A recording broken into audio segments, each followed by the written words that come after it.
وأعطي الكلمة للأستاذة فاطمة بركان، وهي رئيسة قسم تثمين العرض الترابي بمديرية إعداد التراث الوطني، التي ستقدم لنا مختبر الديناميات الترابية بوصفه أداة لتقاسم المعطيات أو المعارف الترابية.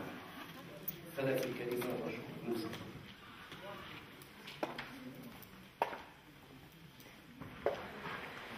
السلام عليكم ورحمة الله. صعب جدا التدخل بعد التدخلات خصوصا باللغة العربية. صراحة عندما تم استدعاء مديرية التراث الوطني للمشاركة في هذا اليوم الدراسي، كان هناك حيرة كبيرة في أي موضوع وأي ملف نقدمه. وجدنا نفسنا نعمل في خضم التنمية وكذلك المجال الترابية، كل المشاريع وكل الأعمال التي نقوم بها. أتمنى أن يكون هناك فرصة أخرى من أجل إبداء المشاريع الأخرى. تكلم سي الشال على مشروع مهم هو التنمية المجالية ولكن الرقمية، التهيئة الرقمية. هنا قمنا بمشروع جد مهم في هذا الموضوع. للأسف ليست هناك الفرصة التي أقدمها اليوم. أقدم اليوم أعتبر سيكون التقديم باللغة الفرنسية، لأن هناك مسائل تقنية صعب ترجمتها.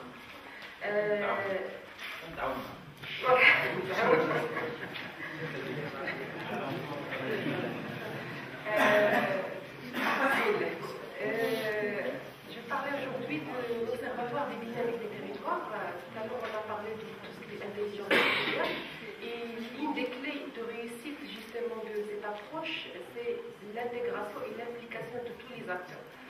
On s'est dit, comme vous avez vu tout à l'heure dans le dernier slide de M. Fikret, par rapport à tout ce qui est outils qui sont développés au niveau de la direction de l'aménagement territoire, il y a déjà cette base de connaissances qui est déjà développée, mais il n'y a pas qu'au niveau de la direction de l'aménagement territoire, on a trouvé que beaucoup de choses qui se passent au niveau national, au niveau territorial, en matière d'information, en matière d'initiative de connaissances territoriales.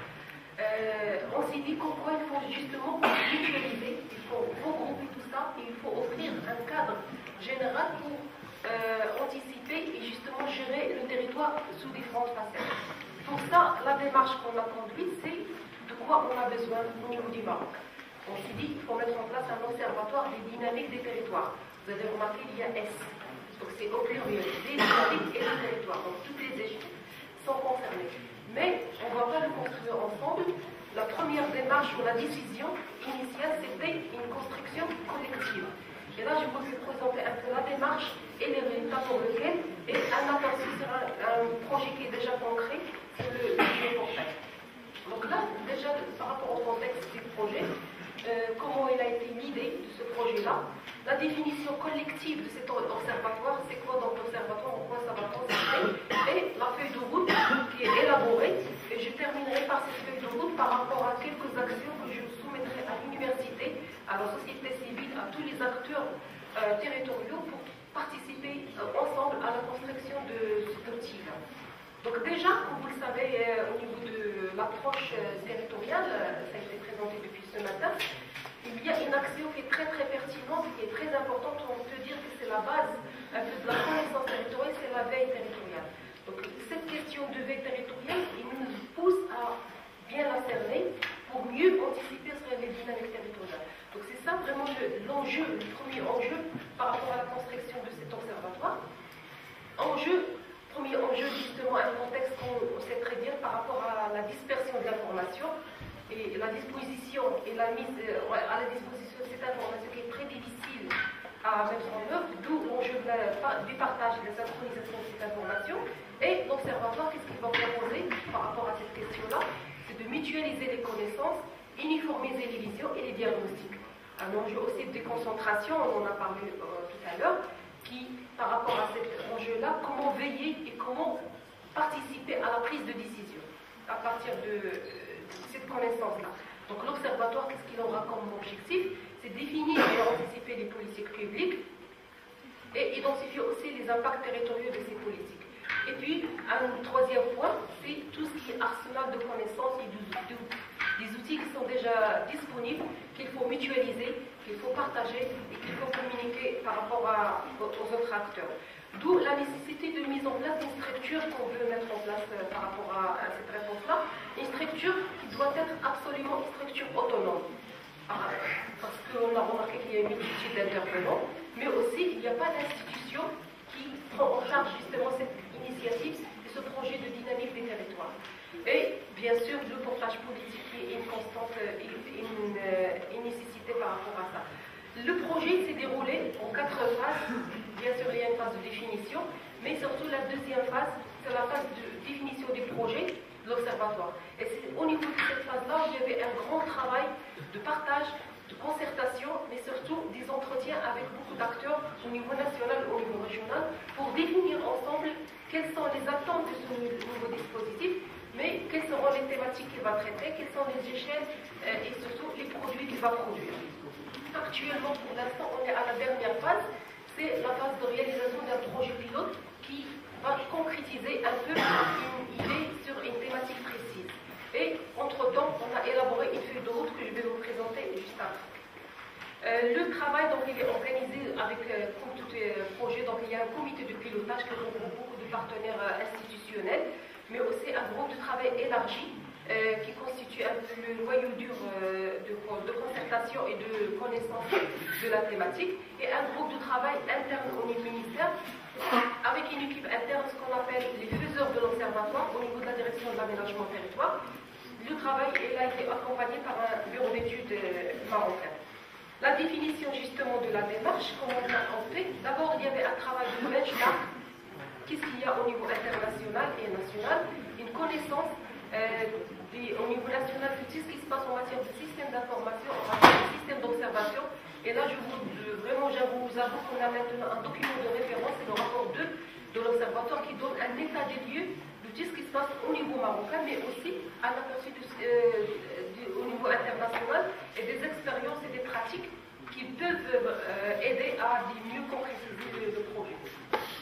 Il y avait une série d'entretiens au nombre de 14 avec des départements clés donc, par rapport à ça.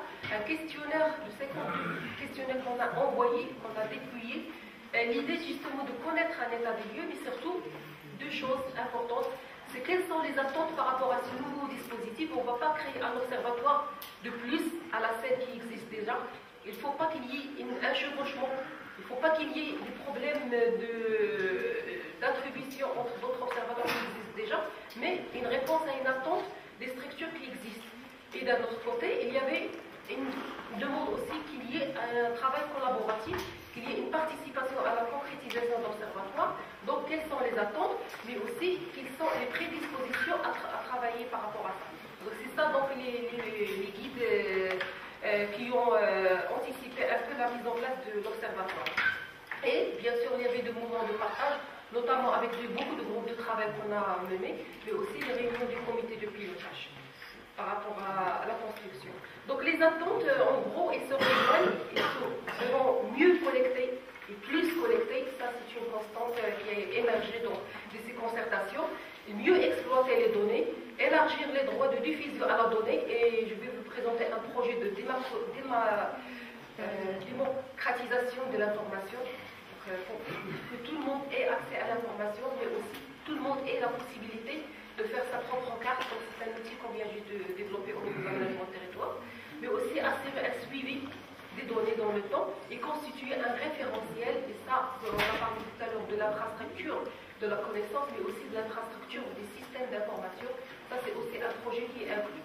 Les leçons qui sont tirées à partir justement de cette expérience de benchmark, il faut s'orienter vers la plus grande autonomie de l'observatoire pour qu'il y ait un œil, un regard un peu sur les politiques qui s'exercent au niveau du Maroc. Il faut procéder à la contractualisation, prévoir les moyens nécessaires, rendre public les produits, donc l'observatoire, mais aussi il y a des pièges qu'il faut éviter, c'est qu'il ne faut pas qu'ils besoin vraiment d'un entrepôt de données, tout rassemblé, donc ce n'est pas l'objet. Il ne faut pas se substituer aux autres observatoires qui existent déjà, mais penser dans un dispositif purement technique, ça c'est une action à éviter. Il y avait au niveau de la démarche de construction d'observatoire plusieurs options qui étaient proposées, en nombre de 7 scénarios qui étaient proposés, et on a procédé par élimination pour voir un peu quel est vraiment le scénario ou bien l'organisation la plus capable d'être en mesure d'assumer les missions de cet observatoire. Donc il y avait que ce soit une administration donc, avec un segment donc, au niveau de la DAT, au niveau du ministère attaché au chef de gouvernement, et une structure non administrative, une association, un groupement d'intérêt public, au lieu, donc autre chose, donc un institut de recherche, donc ça c'est des options, et avec chacune des options il y avait une analyse par rapport aux contraintes, par rapport aux atouts, mais aussi par rapport aux difficultés de mise en place.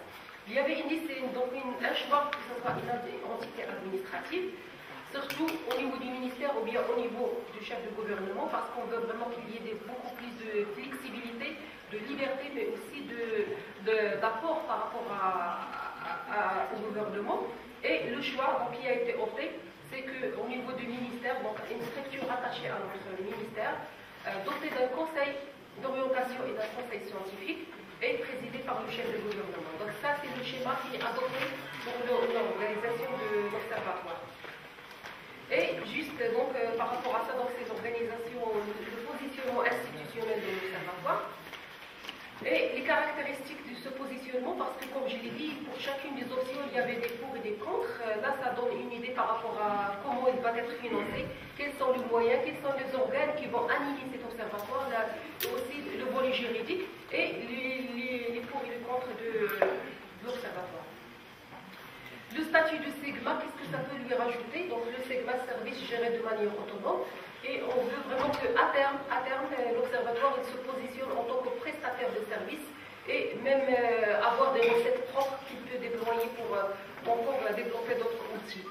Les enjeux justement qui ont été définis à la fin donc, de cet exercice de définition de quel type de positionnement on mettre en place, un enjeu de partage de l'information, de la mutualisation, donc l'observatoire doit offrir un cadre fédérateur de l'information territoriale, un enjeu de veille et d'aide à la prise de décision, donc comment mieux vraiment fournir des outils d'anticipation, mais aussi des outils d'évaluation et de suivi, mais aussi à la fin un outil de capitalisation et de valorisation, à travers un arsenal d'outils, un arsenal de réflexion et un arsenal de méthodes qu'il faut mettre à l'ensemble.